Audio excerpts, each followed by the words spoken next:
ఈరోజు ఓరుగల్లు గడ్డ మీద రుద్రమాదేవి పరిపాలించిన కాకతీయ సామ్రాజ్యంలో మరి మా మహిళలందరూ కూడా ఆత్మ గౌరవంతో ఆనాటి నుంచి ఈనాటి వరకు ఆచారంగా సాంప్రదాయంగా బతుకు తల్లి అని బతుకునిచ్చే బతుకమ్మను అత్యంత వైభవంగా నిర్వహించుకుంటున్నటువంటి ఎంగిలి పూల బతుకమ్మ నిర్వహించుకుంటున్నటువంటి మా అక్క చెల్లెలందరికీ పేరు పేరున బతుకమ్మ శుభాకాంక్షలను తెలియజేస్తూ స్థానిక ఎమ్మెల్యే రాజేందర్ రెడ్డి గారికి, గౌరవనీయులు ముఖ్య అతిథులు బట్టి విక్రమార్కన్న గారికి, అదే విధంగా శ్రీనివాస్ రెడ్డి అన్న గారికి, సాంస్కృతిక శాఖ వారి ఆధ్వర్యంలో నిర్వహిస్తున్నటువంటి జూపల్లి కృష్ణారామన్న గారికి, సోదరిమణి సురేఖక్క గారికి, ఎంపీ గారికి, కావ్య గారికి, మేయర్ సుధారాణి గారికి, వేదిక మీద ఉన్నటువంటి ఎమ్మెల్యేలు, కార్పొరేషన్ చైర్మన్లు, పత్రికా మీడియా సోదరులందరికీ హృదయపూర్వక నమస్కారాలు.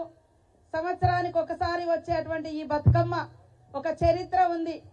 కాకతీయుల కాలం నుండి ఈ బతుకమ్మ ఉంది అని చెప్పడానికి మనం బతుకమ్మ ఆడేది మొదటి రోజు దేవుడి దగ్గర అయితే తర్వాత మరి చెరువులోకి వెళ్ళి బతుకమ్మలు నేస్తా ఉంటాం. కాకతీయుల కాలం నుండే చెరువులు మన ప్రాంతంలో తీయడం జరిగింది. ఒకప్పుడు మంచినీటి వ్యవస్థ గాని పాడి పంటలు గాని పూర్తిగా చెరువుల మీద నుంచే వచ్చేది. కాబట్టి చెరువులకు ధన్యవాదాలు మొక్కుకునే, రుణం తీర్చుకునే పండుగ. మరి అత్తగారింటికి పోయిన తర్వాత 6 నెలలకు తిరిగి వచ్చే పండుగ ఈ బతుకమ్మ. ఇప్పుడంటే అందరూ బస్ రవాణా వ్యవస్థ ఉంది, ఫోన్లు ఉన్నాయి, మాట్లాడుకుంటున్నారు. కానీ ఒకప్పుడు అత్తగారింటికి పోయిన బిడ్డ కడుపు నిండా తిన్నదో తినలేదో అని మరి పండుగకు వస్తే 9 రోజులు 9 రకాల నైవేద్యాలను పెట్టి మనమందరం ఇక్కడ కష్ట సుఖాలు, చిన్ననాటి అనుభూతులను పంచుకుంటూ మనం తెచ్చిన ప్రసాదాన్ని కూడా పంచుకొని కడుపు నిండా కష్టాలు సుఖాలు పంచుకోవడం, అమ్మ పెట్టినటువంటి నైవేద్యాన్ని దేవతలకు పెట్టి మనం కూడా తీసుకొని తద్వారా ఆరోగ్యాన్ని పొందడం.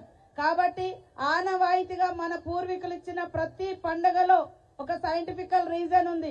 గౌరమ్మను మొక్కి మరి ఇవాళ అన్ని రకాల పూలలో కూడా ఔషధ గుణం ఉంది. వర్షాలు పడి చెరువులు నిండిన తర్వాత ఒకప్పుడు ఎక్కువ మనం చెరువుల నుంచే నీళ్లు తీసుకొచ్చుకొని తాగేది.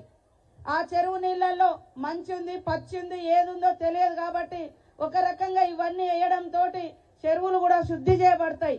అందులో మనం గౌరమ్మని చేసి పెట్టే పసుపుకు ఇంకా చెరువును శుద్ధి చేసే యాంటీబయాటిక్ ఆ గుణం కూడా ఉంది. తంగేడు పువ్వులో కూడా యాంటీబయాటిక్ గుణం ఉంది, ఔషధ గుణాలు ఉన్నాయి. కాబట్టి అందరు మా సోదరి మనులు ఎంత కష్టమైనా పర్వాలేదు, ఎంత ఎదిగినా పర్వాలేదు, మన పూర్వీకులు ఇచ్చినటువంటి ఆచారాలు, సాంప్రదాయాలు, పండుగలు ఖచ్చితంగా జరుపుకుందాం. తద్వారా ఆనందాన్ని, ఆరోగ్యాన్ని, మరి ఐక్యతను, కష్ట సుఖాలను కలబోసుకునే వేదిక బతుకమ్మ ఆడే చెరువు గట్లు. కాబట్టి చెరువులను కాపాడుకుందాం, స్వచ్ఛమైనటువంటి పువ్వులను కాపాడుకుందాం, స్వచ్ఛతను కాపాడుకుందాం అని తెలియజేస్తూ మీ అందరికీ శుభాకాంక్షలు, ధన్యవాదాలు తెలియజేస్తా ఉన్నాను. జై మహిళా శక్తి.